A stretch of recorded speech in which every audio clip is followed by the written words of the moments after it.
ॐ भूर्भुवः स्वः तत्सवितुर्वरेण्यं भर्गो देवस्य धीमहि धियो यो नः प्रचोदयात्. Om Shanti Shanti Shanti. Namaskar my dear friends, this is its video on Adi Shankaracharya's holy book Aparoksanubhuti or self-realization. I start this video with stanza number 105. स जातीय प्रवाहश्च विजातीय तिरस्कृति नियमो हि परानंदो नियमात् क्रियते बुद्धि. Sajatiya Pravaha, the continuous flow of one kind of thought. Vijatiya Triskriti, the rejection of all that is foreign to it. Cha and iti, this niyama uchyate is called. I am this he, verily, Prananda, the supreme bliss. I am this buddhi by the wise. Niyamat, regularly, kriyate is practiced.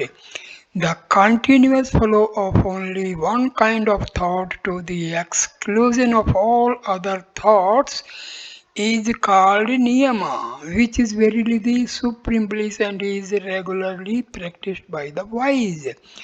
One kind of thought. Thought relating to the unity of the individual self with Brahma, such as this Atma is Brahma and I am Brahma. Niyama. According to Patanjali, Niyama is internal and external purification, contentment, mortification, Vedic study, and worship of God. These, however, are easily accessible to one who constantly dwells on Brahman. Stanza number 105.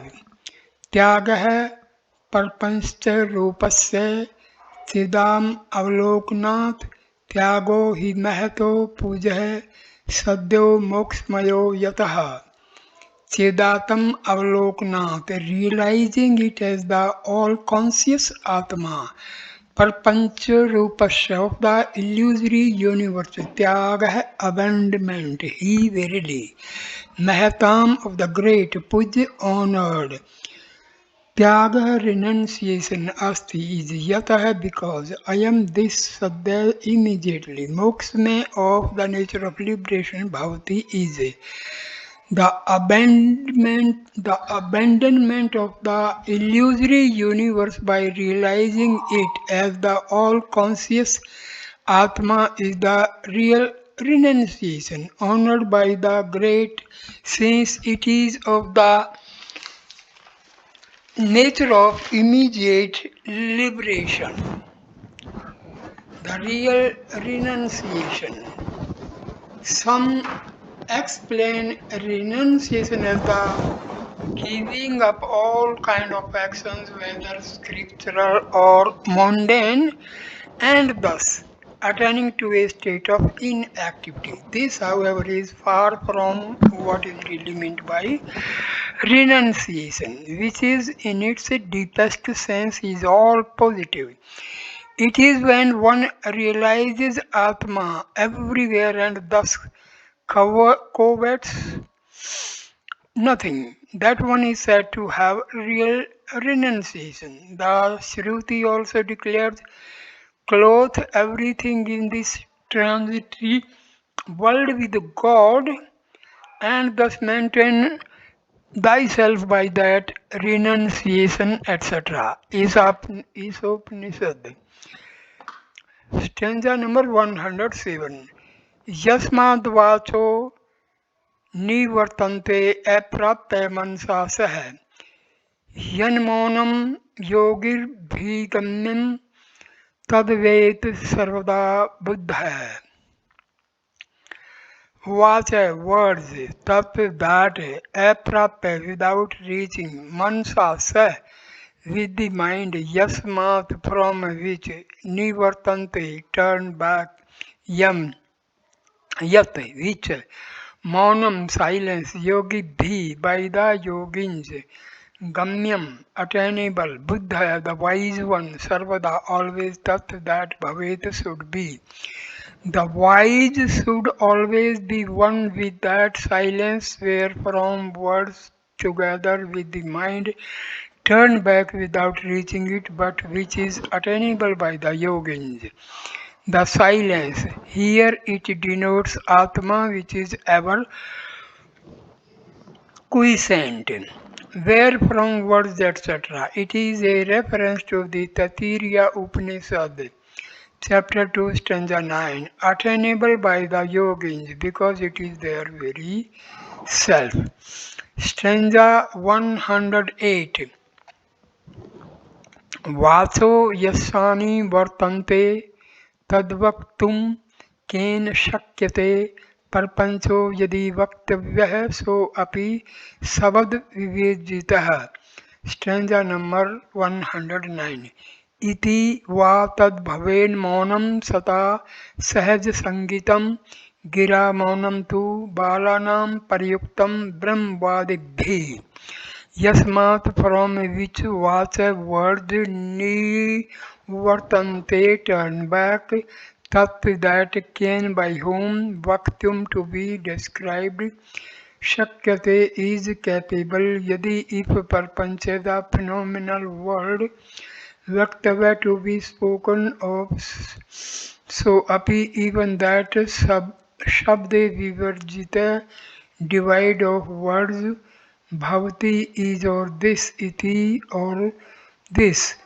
yata which satam among the sages, sahaj sangitam called congenial, con- congenital tattva, that monam, silence, bhavet is gira, by restraining speech, Maunam silence, Brahmavadibhi by the teachers of Brahma, Balanam of children, Paryuktam ordained. Who can describe that? That is Brahma, whence words turn away. So silence is inevitable while describing Brahma, or if the phenomenal world were to be described, even that is beyond words. This, to give an alternate definition, may also be termed silence, known among the sages as congenital, the observance of silence by restraining speech. On the other hand, is ordained by the teachers of Brahma for the ignorant. Even that is beyond words. Even this world, when attempts to describe it, is found to be inexpressible, since it cannot be called either Sat existent or Asat non existent. If it were Sat, it would not disappear in deep sleep, and if Asat, it would not at all appear now. Therefore, this world is also anirvachaniya, inexpressible.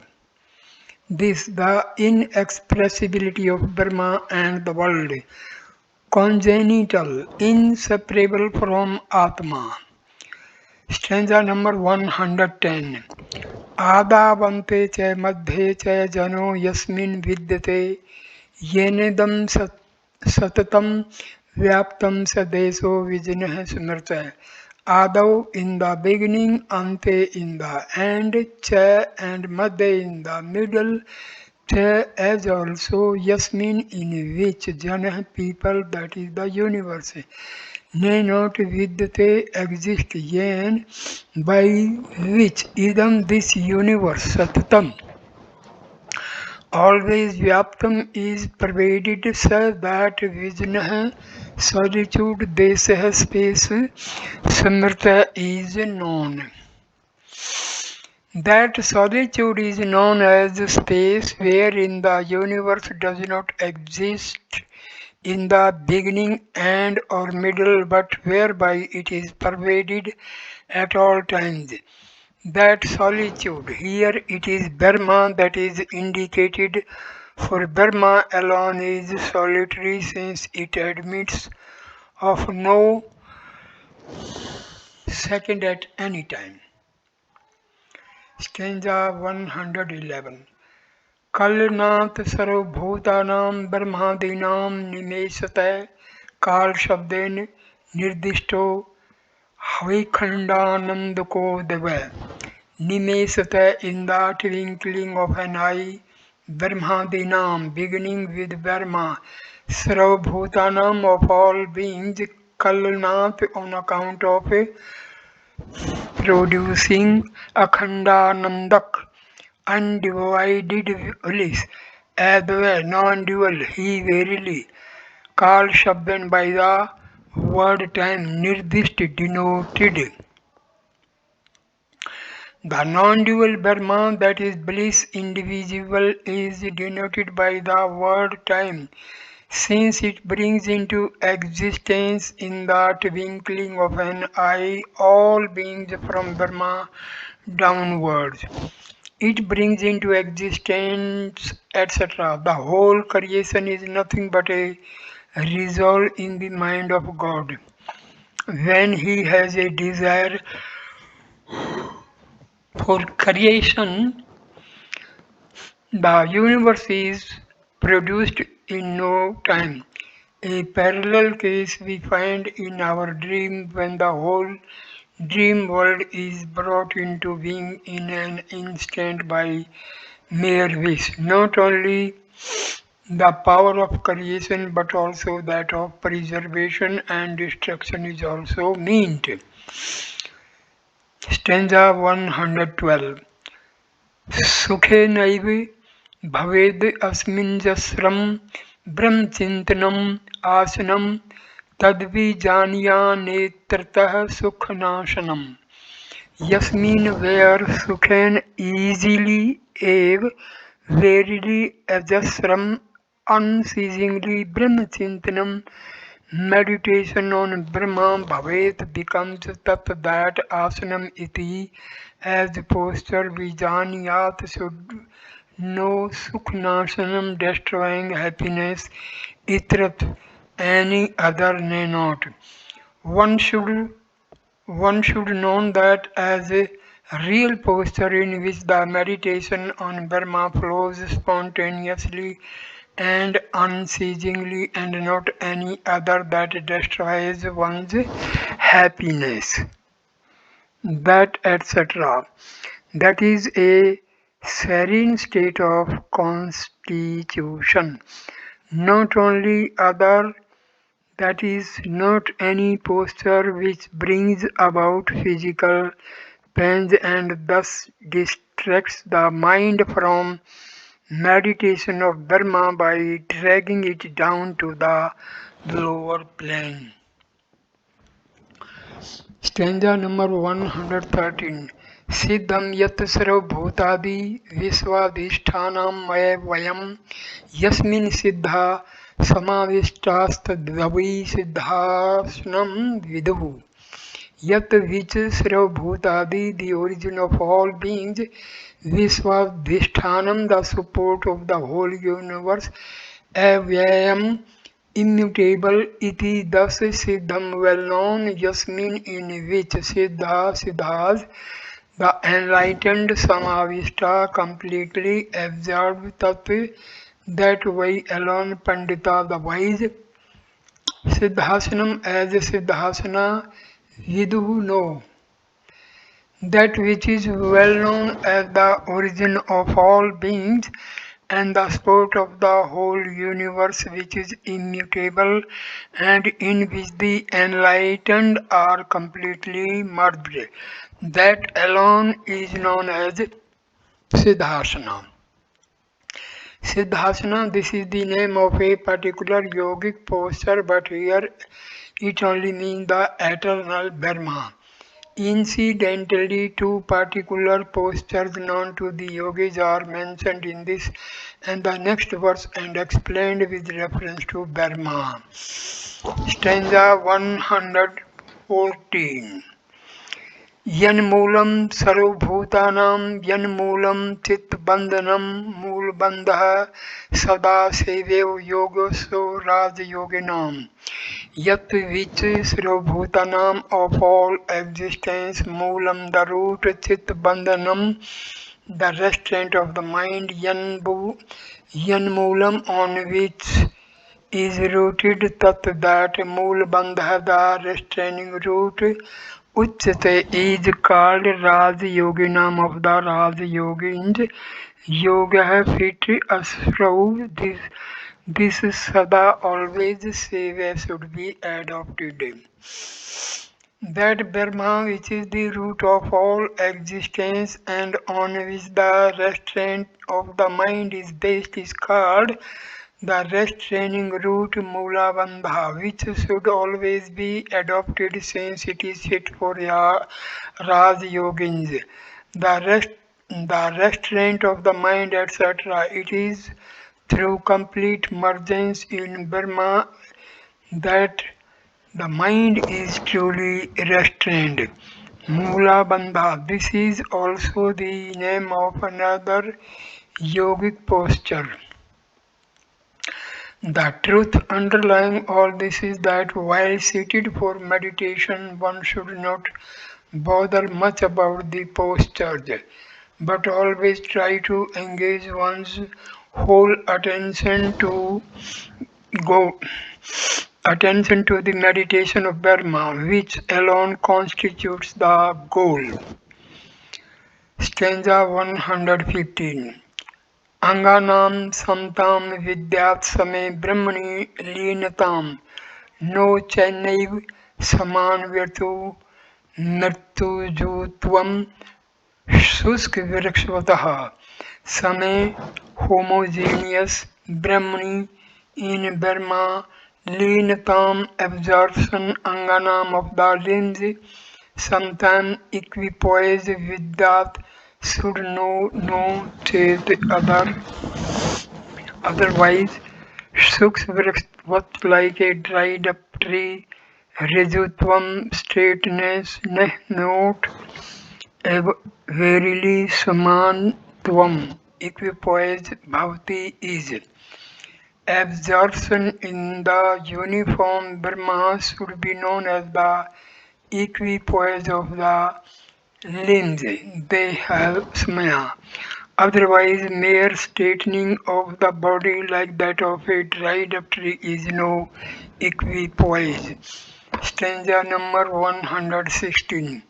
दृष्टिं ज्ञानमयी कृत्वा पश्येद ब्रह्म जगत सा दृष्टि परमोदारा न सागरा अवलोकिनी दृष्टिं the vision ज्ञानमयी full of knowledge कृत्वा making jagat the world Brahman to be Brahma itself Pashet should view sa that drishti vision Parmodhara noble bhavati is not Nasra Nasagrabalokini that we see the tip of the nose.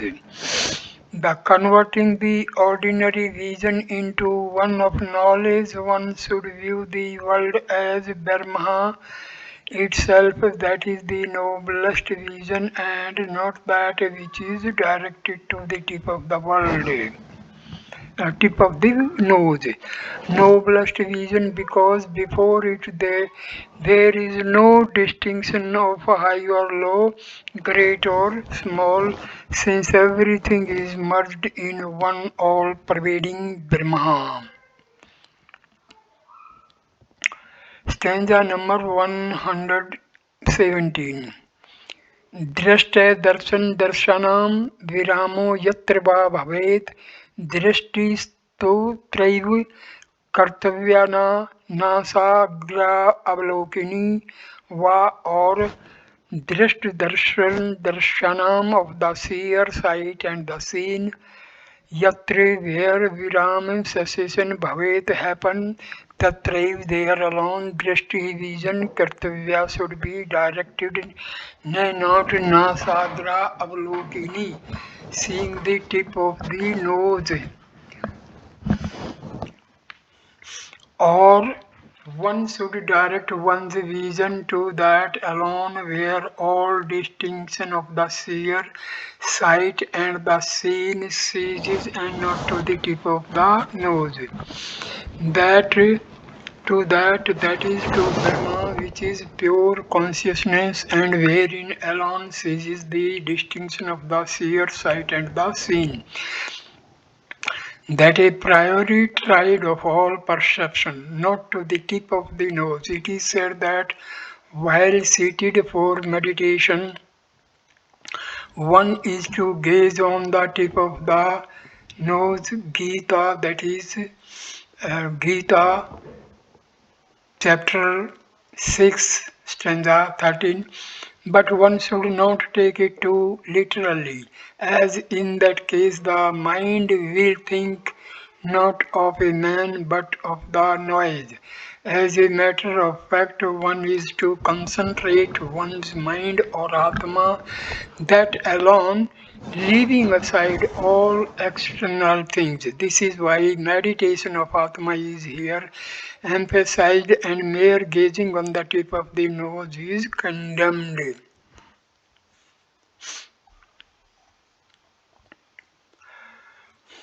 So I end this video here.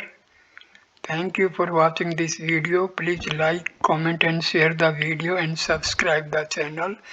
Next video number 9 will start with stanza number 118. Thank you a lot. Namaskar my dear friends.